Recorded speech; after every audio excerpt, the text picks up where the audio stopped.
प्रथम तुला वंदितो कृपाळा, प्रथम तुला वंदितो कृपाळा, गजानना गणराया,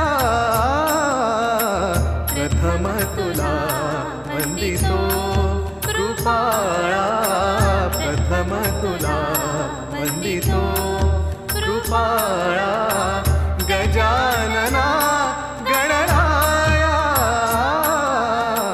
प्रथम तुला वंदितो कृपाळा, प्रथम तुला वंदितो.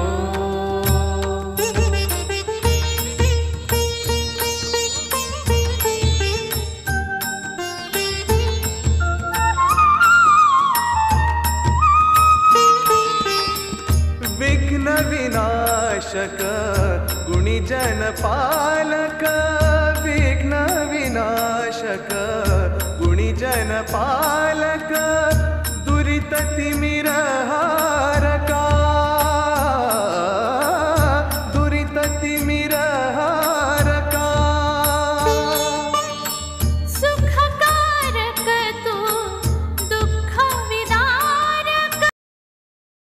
थोर भक्ती आवडते देवा, हेची थोर भक्ती आवडते देवा, हेची थोर भक्ती. सर्व सुख तुका मने माने, हेची सर्व सुख पाहिना.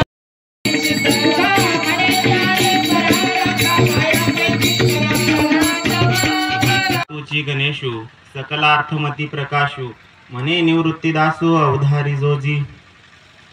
गुरुर्ब्रह्मा गुरुर्विष्णू गुरुर्देव महेश्वरा, गुरुर साक्षात परब्रह्म तस्मै श्री गुरुवे नमः. ओम ब्रह्मानंदम परमसुखदम केवलम ज्ञानमूर्ति, द्वंद्वातीतं गगनसदृशं तत्त्वमस्यादिलक्षणम्, एकं नित्यं विमलमचलं सर्वदी साक्षीभूतं, भावातीतं त्रिगुणरहितं सद्गुरुं तं नमामि.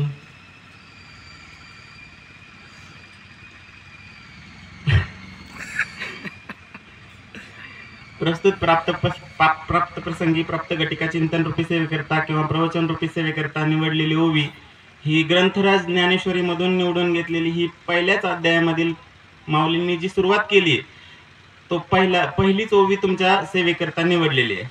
वास्तविक पाहता कीर्तन प्रवचन हा गंध नसताना ओमकार महाराज बाबर यांनी हे स्टेज उपलब्ध करून दिला, आधी त्याबद्दल त्यांचे आधी आभार मानतोय.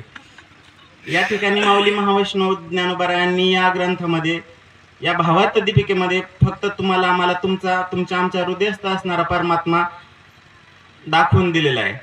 या ठिकाणी 9व्या अध्यायात माऊली एका ठिकाणी खूप सुंदर सांगतात, पाहे पादूत पवित्र आणि गोड, पासी त्वचेची या पदराड, पर्य अवेरुणी गोचिड अशुद्ध काय निघते. ते म्हणतात की गायीच्या कासेमध्ये अमृताप्रमाणे दूध आहे, पण त्या मूर्ख बावळट गोचिडाला ते माहीत नसतं. ते दिवस रात्र फक्त आणि फक्त अशुद्ध दूध सेवन करण्याचं कार्य करतं.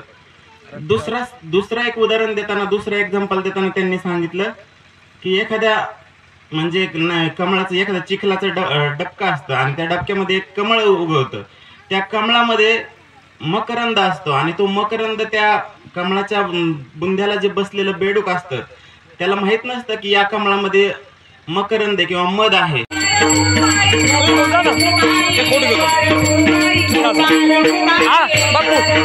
भुंगा येतो, त्यातला मकरंद मध सेवन करतो आणि निघून जातो, पण त्या गाढवाच्या नशिबात चिखलाशिवाय काहीच उरत नाही.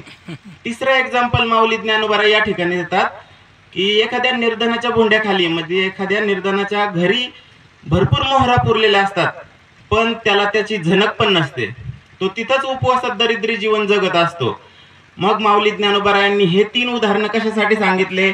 फक्त एक गोष्ट समजून सांगण्यासाठी की तैसा हृदयामध्ये मी रामू, मी तसा तुमच्या हृदयस्थ आहे, तसा मी तुमच्या हृदयस्थ आहे. फक्त तुम्ही त्याची ओळख करून घ्या. कारण तुकाराम महाराज तर पूर्वी पहिल्यांदा सुरुवातीला म्हणायचे, देव देव करून शिनले माझे मन, नाही का? ते म्हणतात देव देव करून माझं मन शिनून गेले एकदम. तुका म्हणे आंधळी ती संसारे, जी ही नाही हरी ओळखीला. म्हणजे जन्माला येऊन जर हरी ओळखला, हरी नाही ओळखला तर काहीच नाही.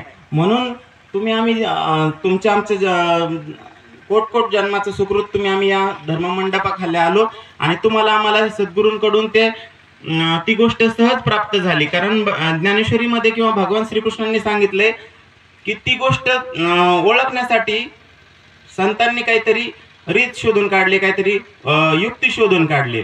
ते ज्ञानेश्वर महाराज ज्ञानेश्वरीमध्ये सांगतात की ते की रानामा जाती परी अविद्या वर्गाची राती, आणि माझी ओळख हवाय श्रुती खून केली. मग मला ओळखण्यासाठी काहीतरी खून केलेली आहे.